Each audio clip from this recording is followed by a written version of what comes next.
La lengua materna es el principal vehículo de comunicación de las personas, a través de la cual expresan sus pensamientos, sentimientos y en general, su forma de ver la vida o su cosmovisión. Por ello, debe ser utilizado en todos los ámbitos públicos y privados. La prestación de servicios públicos con pertinencia lingüística y cultural es un derecho individual y colectivo de los pueblos indígenas. ¿Por qué es importante el uso del idioma materno en la atención de las personas en los servicios de salud?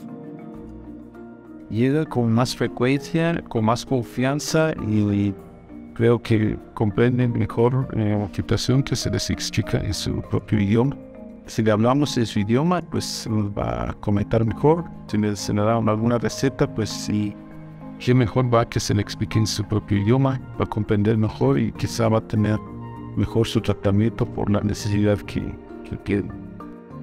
¿Cómo se sienten las personas cuando son atendidas en su idioma materno? Las personas que se atienden en su propio idioma, pues se ve que la persona se pone contento, con más tranquilidad, con más confianza, acude y si se le atiende en otro idioma, pues entra con timidez.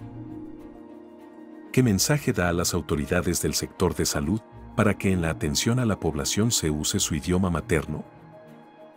Entonces cuenta con personal que habla el idioma, tal vez colocándolos en las localidades donde ellos mismos pueden hablar su idioma con su propia gente.